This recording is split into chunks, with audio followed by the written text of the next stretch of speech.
யாருக்கு அதிகாரம் இருக்குது? ராமதாஸ் அவர்களுக்கா இல்லை அன்புமணி ராமதாஸ்க்கா? பாட்டாளி மக்கள் கட்சி யார் கையில் இருக்குது? யார் கைக்கு போக போகுது?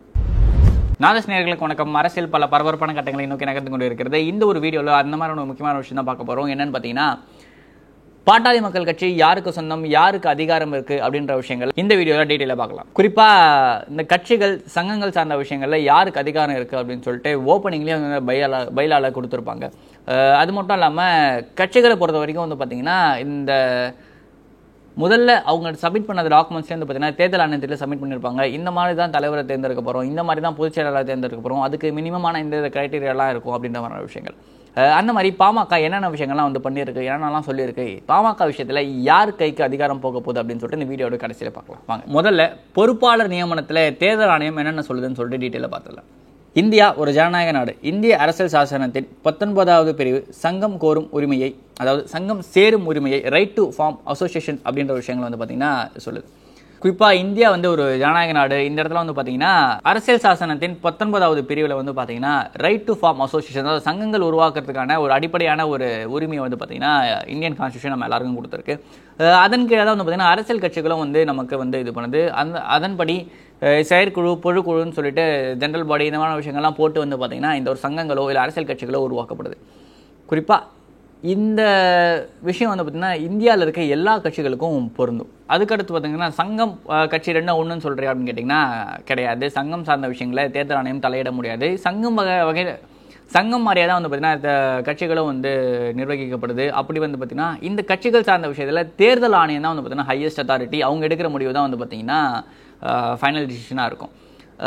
அந்த மாதிரி விஷயங்கள் வந்து பார்த்தீங்கன்னா தேர்தல் ஆணையத்தில், அதாவது அந்த ஓப்பனிங்கில் சொல்லி பார்த்தீங்கன்னா பைலா சார்ந்த விஷயங்கள், அதாவது அந்த பைலாலேயே வந்து பார்த்தீங்கன்னா தலைவர் எப்படி தேர்ந்தெடுக்க போகிறோம், பொதுச்செயலர் எப்படி தேர்ந்தெடுக்க போகிறோம்னு இந்த டீட்டெயிலான இன்ஃபர்மேஷன் வந்து கொடுத்துருப்பாங்க.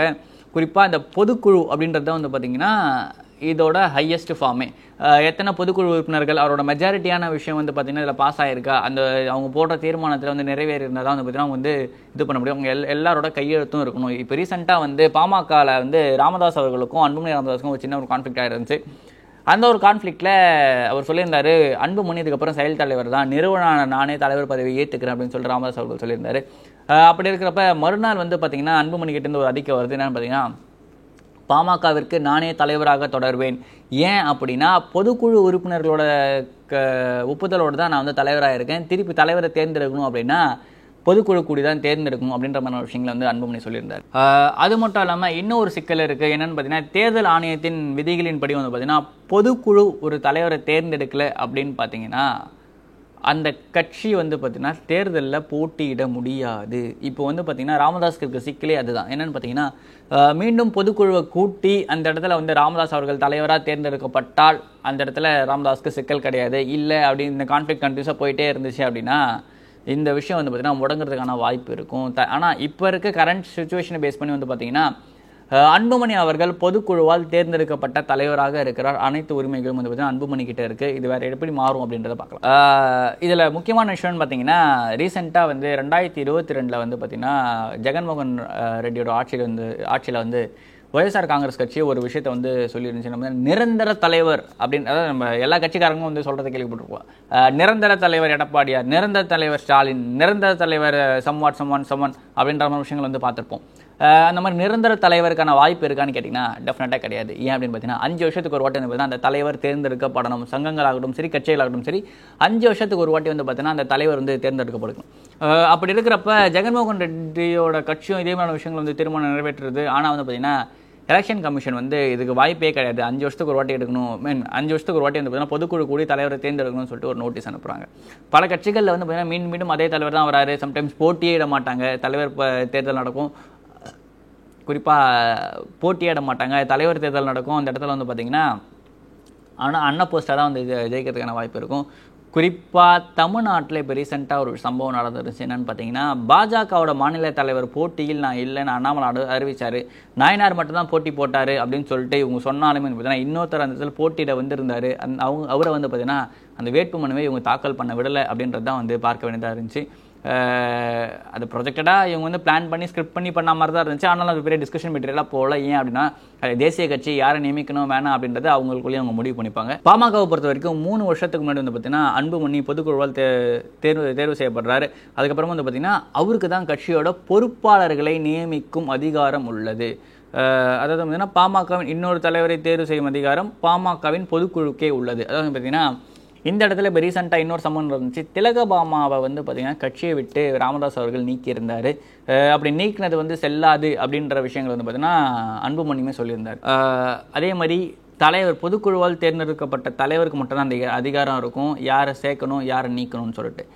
ஏற்கனவே வந்து இவங்க 2 பேருக்குமான அந்த உரசல் முதல்ல ரீசெண்டாக எங்கே ஆரம்பிச்சதுன்னு பார்த்தீங்கன்னா முகுந்தனை இளைஞரணி தலைவராக வந்து ராமதாஸ் அவர்கள் காயின் பண்ணுறாரு. உடனே வந்து அன்புமணி கொதிச்செழுந்து மைக்கெல்லாம் தூக்கி போட்டதை பார்த்துருந்தோம். பனையூரில் வந்து மீட் பண்ணுங்க அப்படின்னு சொல்லிட்டு அன்றைக்கி அவர் சொல்லியிருந்தாரு. அந்த மாதிரியான விஷயங்கள்லாம் பார்த்துருந்தோம்.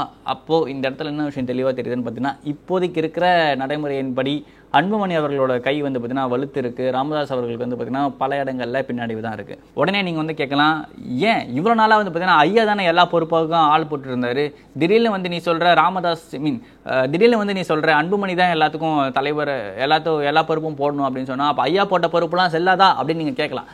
ஐயா போட்ட பொறுப்பு வந்து பார்த்தீங்கன்னா செல்லத்தக்கது தான். ஆனால் அது எப்போ அப்படின்ற ஒரு கேள்வி இருக்குது. ஐயா ராமதாஸ் அவர்கள் வந்து பொறுப்பு போட்டிருந்தாலுமே வந்து பார்த்திங்கன்னா அந்த இடத்துல அதை அப்ரூவ் பண்ணுற ஒரு அத்தாரிட்டியாக வந்து பார்த்திங்கன்னா அன்புமணி தான் இருக்கார். ராமதாஸ் அவர்கள் அறிவித்திருந்தாலும் அந்த இடத்துல கையெழுத்துன்றது அன்புமணி ராமதாஸோட தான் இருந்திருக்கும்.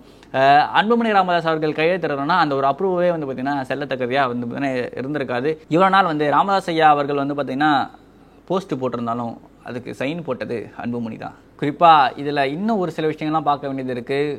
பல முக்கியமான தலைவர்கள் இன்னுமே வந்து பார்த்தீங்கன்னா அன்புமணி அவர்களையும் ராமதாஸ் அவர்களையும் வந்து உட்கார வச்சு பேசணும் அப்படின்ற விஷயங்களை வந்து சொல்லிக்கிட்டு இருக்காங்க. இளைஞரணி தலைவராக இருந்த அன்புமணியை தலைவராக்கணும்னு சொல்லிட்டு சௌமியா விருப்பப்பட்டதாகவும் கையை பிடிச்சி காலை பிடிச்சி கெஞ்சி கூட்டணிக்கு கேட்டதாகவும் விஷயங்கள்லாம் வந்து பார்த்திங்கன்னா பொதுவெளியில் ராமதாஸ் அவர்கள் சொல்லியிருக்க வேணாம் அப்படின்றது தான் வந்து பார்த்திங்கன்னா பல தலைவர்களோட முக்கியமான விஷயமா இருக்குது.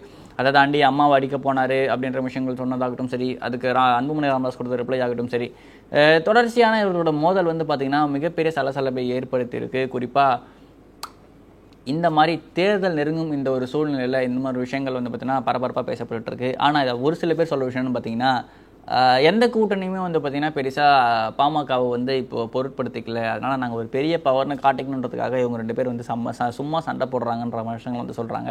ஆனால் இந்த இடத்துல பாதிக்கப்பட்டது பாமகவான்னு கேட்டால் பாமக தொண்டர்கள் தான். ஏன் அப்படின்னு பார்த்தீங்கன்னா அன்புமணி பக்கம் நிற்கிறதா இல்லை ஐயா ராமதாஸ் பக்கம் நிற்கிறதான்னு சொல்லிட்டு தெரியாமல் புரியாமல் வந்து முடிச்சுக்கிட்டு இருக்காங்க.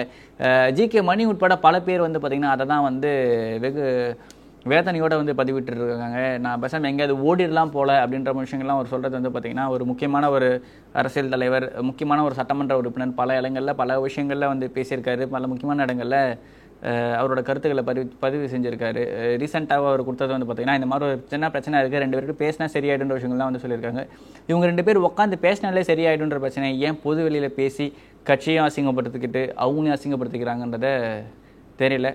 இந்த பிரச்சனை சீக்கிரமாக முடிவுக்கு வரும் அப்படின்னு சொல்லிட்டு நம்பலாம்.